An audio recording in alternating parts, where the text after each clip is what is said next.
We work hard as physicians to take care of the health and well-being of our patients. But when it comes to our money, do we have the same condition of care? Probably not. Let's change that together. Welcome to the Financial Freedom for Physicians podcast, where we'll fight and advocate for your financial literacy. I'm your host, Dr. Christopher Liu. Thanks for being here. Let's jump into the show.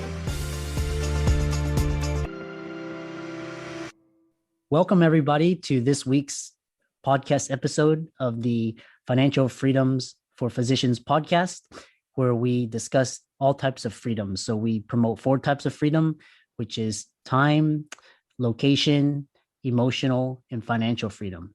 And today we have a very special guest, a very creative guest, which is why I brought her on the show. So we have Dr. Susie Sharpe. And before I introduce her, I want to read her bio, which is very amazing. So Dr. Susie Sharpe, born and grew up in Korea and came to the United States at the age of 16. Then she went to Wesleyan University, a very prestigious university, Bachelor of Arts in Chemistry, which was my major as well. Then went on to Yale Medical School, which is, one of the top medical schools in the country, got her medical degree, and went on to do an internship and residency at Yale New-Haven Hospital, one of the top hospitals as well. She's practiced internal medicine for 26 years to the present, but in particular, I want to highlight the creative aspect. So Dr. Sharpe has won numerous art awards and solo and group exhibits, which you'll see today. In 2021, the show she was featured in international art exhibits, art fairs, in Milan, Paris, Luxembourg, Brussels, in addition to 2 shows in New York. All of the proceeds from her art sales go to support charity, and she's also starting to write her memoir. In particular, listen to the ups and downs of her journey, which is very typical of entrepreneurs. So without much ado, we welcome to the show, Dr. Susie Sharpe. Hello, Dr. Sharpe. How are you doing? Thank you for the introduction. Happy to be here. Mm-hmm. Well, I'm so excited about this show because, like I said, I really want to highlight physicians that are doing very innovative, creative, exciting things, really pushing the boundaries of their comfort zone. So, you came here to the States at the age of 16 and, went on to one of the best medical schools and residencies. So I want to hear all about the story, all the hardships, the triumphs, the tribulations. So tell us all about where you came from. So when I was 16, it was my parents' decision to come to the United States. They felt like the children would maybe have a better opportunities. And I think that life in Korea wasn't easy. I was born less than 10 years after the end of Korean War. So there was a lot of poverty and, there's a constant threat of North Korea invading South again. So I think that was part of their decision making. And so we landed in New York City and none of us spoke any English except my mother. And I started in the middle of high school, not knowing any English. And so I experienced a lot of teasing and, having to look up dictionary in Korean to English to Korean dictionary constantly. Mm-hmm. And then I did exceptionally well, but I was trying to decide what to do with my life. So in Korea, I was all set to become an artist.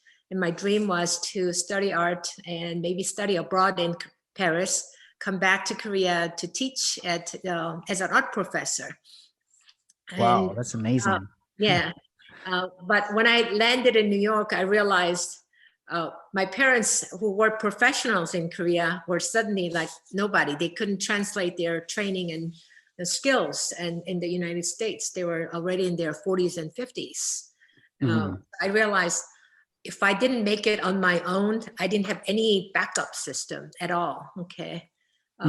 And, my father was having to do physical labor to support the family.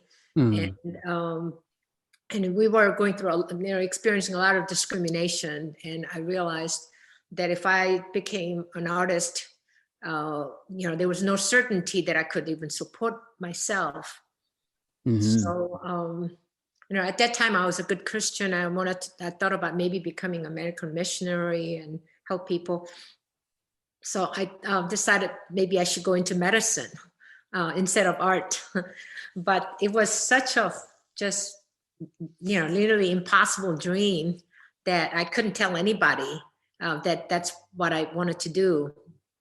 I just felt like everybody would ridicule me for it. So I kept it to myself, and I started college, and I chose to major in chemistry for one reason, which is it required least amount of English. So although I had no interest in subject, but it was much easier to get A's in chemistry than anything else, really. Right. And so I finished pre-med, and then I did some cancer research in Boston, and then I started medical school. And even in medical school, even in college, actually, I was having to tape record all the lectures because I couldn't understand the lectures.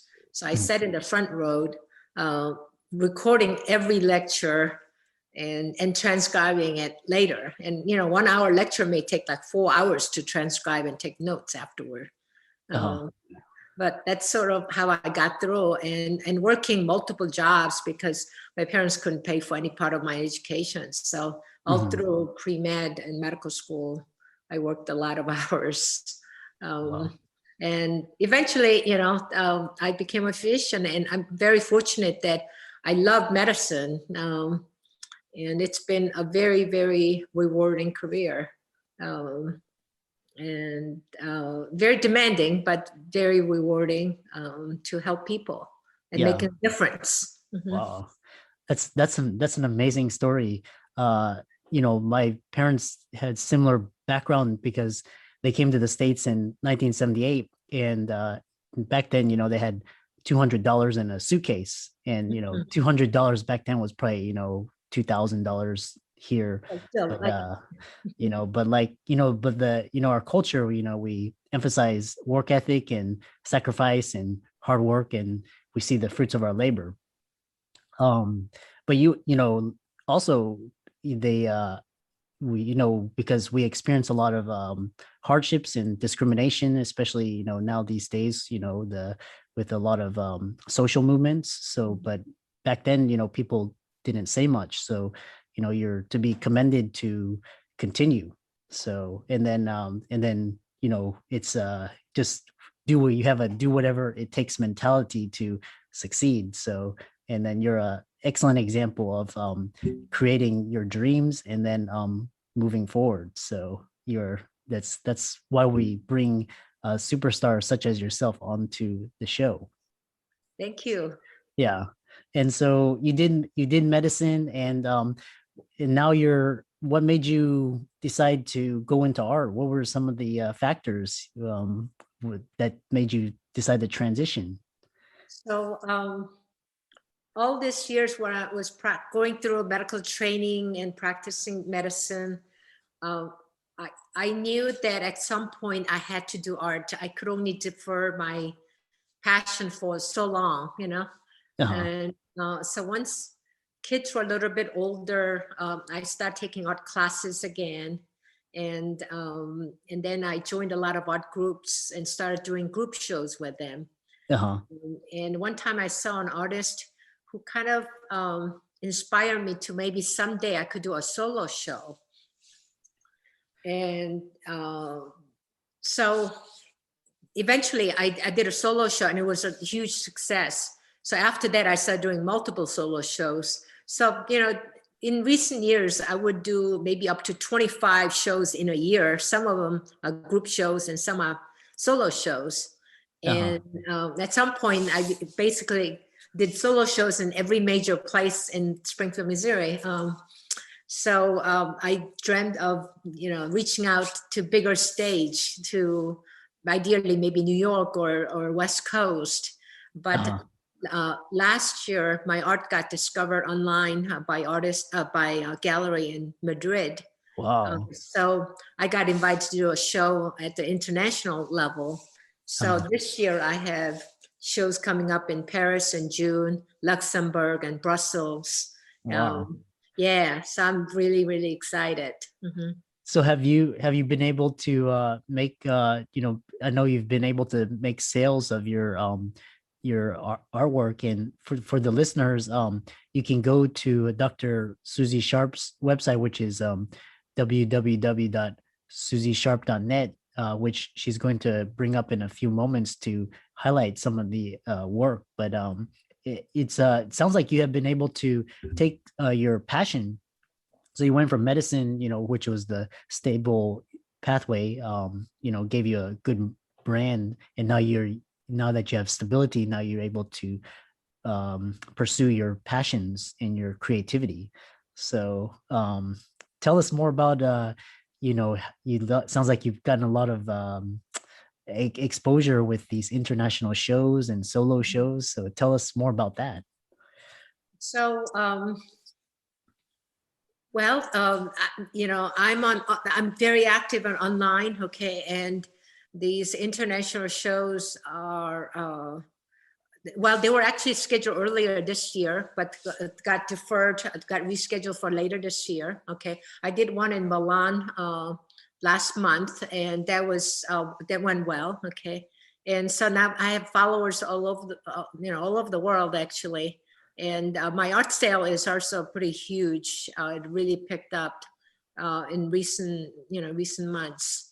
And Wow. and I love sharing my art because I have a message to share. As physicians, we see a lot of human suffering, a lot of sadness, a lot of death, and so my mission as an artist is to show beautiful side of life, bring hopeful messages. And get people inspired to pursue beauty and their passion and so on. And it works well for me right now because I feel like I've got a now perfect combination of doing medicine and art side by side. Okay, and I think I'll probably do maybe 70% medicine, 30% art, but they keep me busy. It takes a completely different type of mindset to do to both, which could be a challenge because in medicine, you have to be completely exact and precise in your diagnosis and medications and follow up and so on. In art, it takes a completely different type of mindset, so it could be pretty interesting. Yeah. So you're marrying the left and the right brains together. Yes. Yeah. Do you want to show the audience your work and describe some of the best work and some of the inspiration behind the work, and describe some of the emotional feelings of the artwork? Sure. Okay, let's see. Let me see. All right. Do you see that right now on the screen? Yeah, I see it. I see it. Perfect. Okay. So this is my cover page. And then let's go to, let's see. Let's see. All right. So we'll go to my gallery and I have different sections. So this right here has been my most popular section lately. Last year, none of us were able to take vacation and I really missed going to the beach and see the ocean. So out of that, I created this Ocean and Blue series. And so, mostly my painting's been very colorful, multicolored, but I found that I could really express a lot of beauty just using different shade of blue. And so this has been very well received. Wow. Yeah. Well, it And looks like these paintings were all sold. Wow, that's wonderful. yeah, a lot of these pieces got sold. And so now people are buying a lot of my reproduction. Okay. And with the professional giclée, it actually comes out very, very nicely. And sometimes even myself, I can't tell the difference between my original and reproduction. Okay. Wow. Yeah. It looks like almost like a stained glass. Is that what how you created that, or is it colors, or how did It's you? acrylic. It's acrylic painting with mixed media. Okay. Okay. Yeah. And people, I think, find that just it gives them hope. It gives them inspiration. And so this category has been just very, very popular. Okay. So, a lot of us went through some degree of depression and sadness last year, losing a lot of people, and wondering when the pandemic, if ever, is going to be over, not seeing people.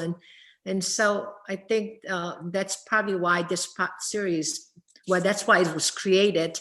And that's why I think it's just been extremely popular last year and this year. Yeah. Mhm. Yeah, I think last year a lot of the artists and the creatives, they leveraged they got Mhm. creative in how do they, because everybody's locked down, stay at home, can't travel. So how do Mhm. you reach your audience, and how do you reach your clients? And so I think they turned to new ways using the internet and through video presentations, social media, Mhm. and that gave them a greater audience and a greater reach. So that sounds like what happened. People were able to find you easier because everybody went online. So Yeah. um So it's, I know that some of the physicians are running like coaching programs, or they have podcasts and stuff like that. And uh-huh. they approached me wanting to purchase images so that they could put it on their website uh, to brighten up. Okay. Or yeah. And or to do pass on positive messages. So Yeah. it's been very, very popular. Well, Niche changed to maybe a different category from blue. And let's see how that goes here. Okay. so now we're on the music lovers gallery, and Dr. Mhm. Susie Sharpe will discuss some of the paintings in this gallery. Okay, so I'm a pianist and I love music. So a lot of my paintings reflect my love of music. And here you see the full colors, and these were done in acrylic. And you know, I've done a lot of violin with my children, so there's violin in a lot of pieces. And here is this piece was painted actually during a concert. So there were several artists that were invited to paint on stage during a symphony concert. So in front of this, 3,000 people audience, we were there on stage, and it was very, very inspiring. And so this piece was recently sold, but it was a very special time. Wow. Okay, so here again, hidden musical instruments in the middle of pieces. And this is for the guitar lovers. So again, you see the music instruments. Yeah. Yeah, I Yeah. see that. Yeah. Mhm. So Wow. at some point, I dreamed of another life as a violinist. And so this piece was inspired by my dream of being a violinist in another life. Wow. So artist, musician, physician. So Yeah, yeah. But except that my children did a lot, we did a lot of music, but they didn't go into music or art.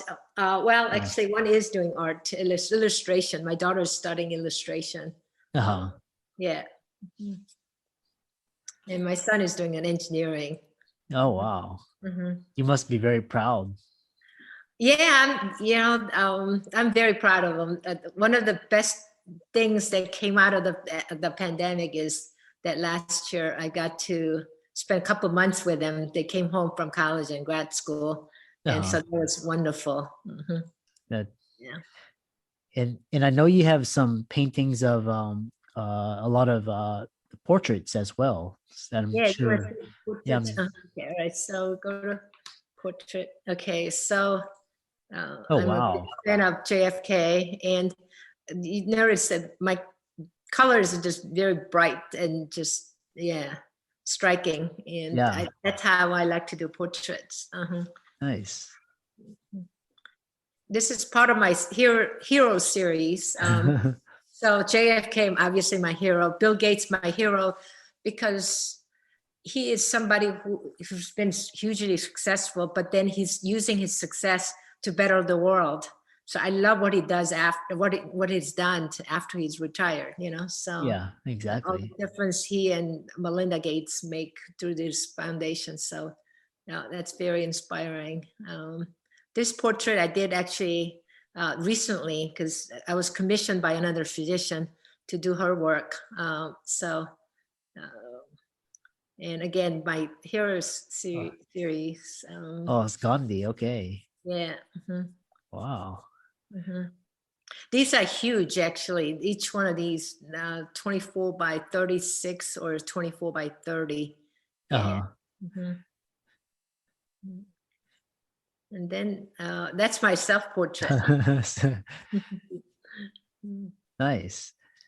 So if the audience was interested in contacting you or purchasing these paintings, how would they get in touch with you? If they go to my website, there's a direct contact information. So that probably would be the easiest. Yeah. Okay. Yeah. So, and you're also on Facebook as well, and Yeah. also Facebook and Instagram. Instagram too, right? Oh, yeah. So that's Yeah. wonderful.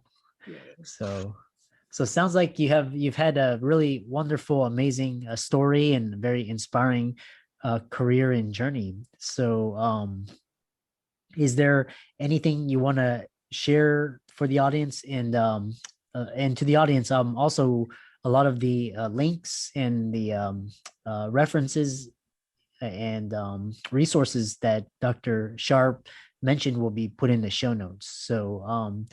So Dr. Sharpe, what's your final message for the audience and or any words of encouragement or inspiration during these times? I think that all of us have dreams and desires uh, that we'll do something someday. Whether it's art or business or writing a book or travel, whatever. And rather than having a long bucket list that keep postponing, I think that I like to just go ahead and start doing it because there is no guarantee for tomorrow. This past year, I lost a number of people, Uh-huh. including my father. And Oh, many people carry their desires and dreams and bucket lists to their grave, And uh-huh. some of them were young people that went unexpectedly. And Yeah. so I try to really live each day as though this might be their last day. Yeah. So whatever you wanted to do, just do it now, okay? Because there may not be, okay? So that's why I'm trying to do so many international shows and my shows in New York and stuff, because, next year, who knows what might happen? And uh, just do it. I think it's my message to the people. Yeah. Yeah, you have so many pearls there because last year a lot of doctors it was their final straw and they realized they only have one life to live and one chance and so with everything with the world being able to be shut down almost overnight, you don't have any choice but to go after your dreams. So those and you miss 100% of the shots you don't take. So, you may take a shot and miss, but at least you have a chance to win. So, but if you don't try, you have 100% chance of losing. So, so that's I really enjoyed the your story and listening to it. It was very inspirational, and I think a lot of creatives, not just artists, but photographers, movie producers and a lot of creatives who will take a lot of inspiration from this episode. So thank you so much, and we'll see you in the future episodes. Thanks for having me. And be well. Thank you. Yeah. Many thanks again for being here. If you're new, you can find me online at facebook.com/Dr. Chris Liu, MD, PhD, where I have links to other episodes or links to online resources that will support you on your financial literacy journey. I'll see you there and on next week's show. While I bring you thoroughly vetted information on this show regarding a variety of financial topics, I cannot promise you a one-size-fits-all solution. This is why I caution you to continue to learn, educate yourself, and seek professional advice unique to your situation. If you want to talk to me, I'd welcome it. Please reach out via email at christopherliu.mdphd@gmail.com. That's christopherliu.mdphd@gmail.com. I read and personally respond to all of my emails. Talk soon.